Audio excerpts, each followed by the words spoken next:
मैं मनोज सक्सेना और from Saxena commerce प्रवक्ता GSM college of advance education Bewar के ऑनलाइन क्लासेज में। जैसा कि बच्चों मैंने कारपोरेट अकाउंटिंग में आपको अंशों का निर्गमन, अंश क्या हैं, अंशों का निर्गमन कैसे होता है, उसकी क्या एंट्री होती हैं, उसके बाद अंशों का हरण क्या होता है, कैसे होता है, क्या हम अकाउंटिंग कैसे करते हैं, सब कुछ बताया था। लेकिन आज मैं आपको बताऊंगा पूर्वाधिकार अंशों का निर्गमन।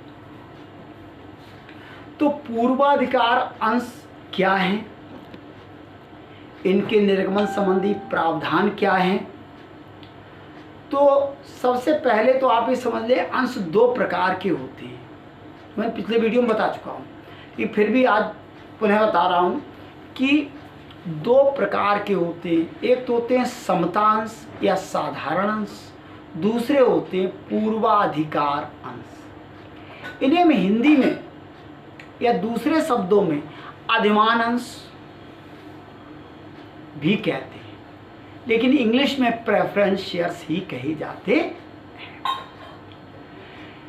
इन पूर्वाधिकार अंशों को सर्वप्रथम भुगतान किया जाता है। इन पूर्वाधिकार अंशों के आगे एक प्रतिशत लगा होता है, परसेंट लगा होता है।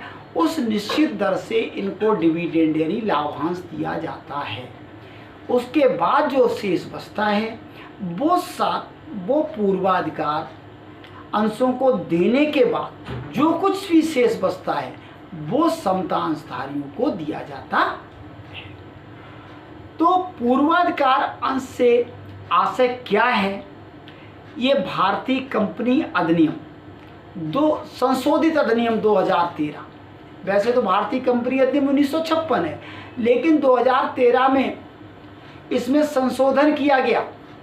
तो 2013 की धारा 43 के अनुसार अंशों द्वारा सीमित कंपनी की दशा में पूर्वाधिकार अंश पूंजी कंपनी की निर्गमित अंश पूंजी का वह भाग है जो आगे बताई गई शर्तों में से किसी एक शर्त को प्राप्त, एक शर्त को मानता, एक शर्त पूरी करता, यानी पूर्वाधिकारी अधिकार या अधिमानी अधिकार प्राप्त। लाभांश का भुगतान चाहे वो निश्चित रूप में हो या निर्धारित दर पर गणना की जाने वाली राशि के रूप में हो, जो कर मुक्त भी हो सकता है और कर योग्य भी हो सकता है। दूसरा है समापन की दशा में या पूंजी के पुनर्भुगतान की दशा में चुकतांश पूंजी या चुकता मानी जाने वाली अंश पूंजी की राशि का भुगतान चाहे कंपनी के पार्षद सीमा नियम या पार्षद अंतर नियम में किसी निर्धारित प्रीमियम या किसी निर्धारित स्तर तक प्रीमियम का भुगतान का पूर्वाधिकार हो या नहीं। पूंजी को इस बात का होते हुए भी पूर्वाधिकार पूंजी माना जाएगा कि वह निम्नलिखित किसी एक या दोनों अधिकारों के लिए अधिकारी है। तो अभी हमने आपको जो बताए थे पूर्वाधिकार के अतिरिक्त उसे गैर पूर्वाधिकार वाली अंश पूंजी के साथ लाभांश में पूर्णतया एक सीमा तक लाभ में भाग लेने का अधिकार है। तो अब पूर्वाधिकार अंशों का निर्गमन कैसे होता है? भारतीय कंपनी अधिनियम 2013 की धारा 55 में बताया गया है कि इस अधिनियम के लागू होने के पश्चात अंशों द्वारा सीमित कोई कंपनी ऐसे पूर्वाधिकार अंशों का निर्गमन नहीं कर सकती जो अशोध हों, अर्थात केवल शुद्ध पूर्वाधिकार अंशों का ही निर्गमन किया जा सकता है। शुद्ध मीन्स जिनका भुगतान किया जाता है, विमोचनशील हो। और दूसरी क्या स्थिति है कि अंशों द्वारा सीमित कंपनी, यदि इसका पार्षद अंतर्नियम अधिकृत करता है, ऐसे पूर्वाधिकार अंश निर्गत कर सकती है जो निर्गमन की तिथि से 20 वर्ष की अवधि के अंतर्गत शोध हो। यानी कंपनी अपने अंश जारी कर सकती है, लेकिन कम से अधिकतम 20 वर्ष तक के लिए के अंत तक शोध जरूर होना चाहिए। जिनका शोधन नहीं होता है, ऐसे अंश पूर्वाधिकार अंशों को 2013 कंपनी अधिनियम की धारा 55 के अनुसार निर्गमित नहीं कर सकती है। आधारभूत अवसंरचना परियोजनाओं की दशा में कंपनी 20 वर्ष से अधिक अवधि में भी शोध पूर्वाधिकार अंश जारी कर सकती है।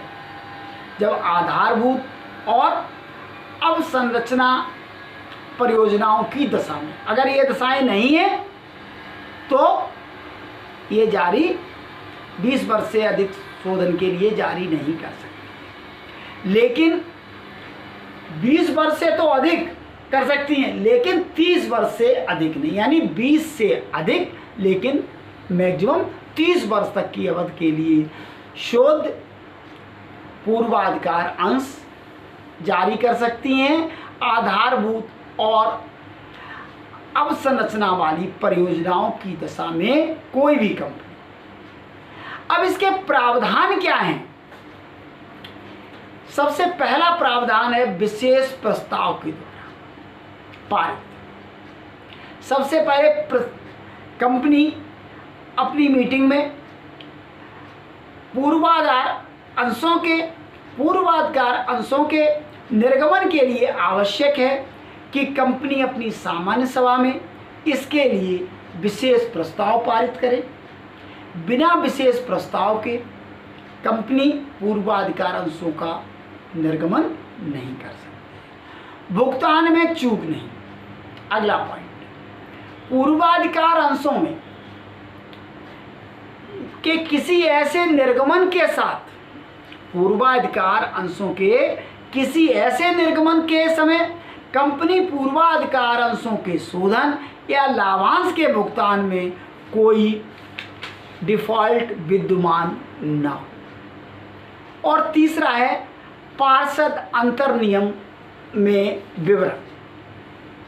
पूर्वाधिकार अंशों को निर्गमित करने वाली कंपनी इस ऐसे अंशों के निर्गमन के संबंध में पार्षद अंतर्नियमों कुछ मामलों को शामिल करेगी। वो मामले कौन कौन से हैं कि समता अंशों की तुलना में लाभांश के भुगतान या पूंजी भुगतान के संबंध में क्या प्राथमिकता होगी, अधिकतम लाभांश की भागीदारी क्या होगी, समापन पर पूंजी के भुगतान के पश्चात बचने वाली कंपनी संपत्तियों और लाभ में भागीदारी क्या होगी, संचयी और गैर संचयी आधार पर लाभांश का भुगतान, पूर्वाधिकार अंशों का समता अंशों में परिवर्तन, मताधिकार और पूर्वाधिकार अंशों का शोधन। ये सभी मामले पार्षद अंतर्नियम में शामिल करेगी। अगर ऐसा नहीं करती है तो पूर्वाधिकार अंश निर्गमित नहीं कर सकती है। सदस्यों का रजिस्टर। अगला पॉइंट, एक कंपनी पूर्वाधिकार अंश निर्गत करती है तो वह धारा 88 के अंतर्गत रखा जाने वाला ऐसा रजिस्टर ऐसे पूर्वाधिकार अंशधारियों के संबंध में पूर्ण विवरण रखना होगा। और पांचवा और लास्ट है सेबी के नियमों का पालन। यदि कंपनी अपने पूर्वाधिकार अंशों को किसी मान्यता प्राप्त स्कंध विवरण या सूचीबद्ध कराना चाहती है तो इन अंशों को इस संबंध में सेबी द्वारा बनाए गए नियमों के अनुसार निर्गमित करेगी। तो आज हमने आपको बताया पूर्वाधिकार अंशों का आशय क्या है, पूर्वाधिकार अंशों के संबंध में प्रावधान क्या है, कैसे निर्गमन करना चाहिए। देखते रहिए हमारा अगला वीडियो। धन्यवाद।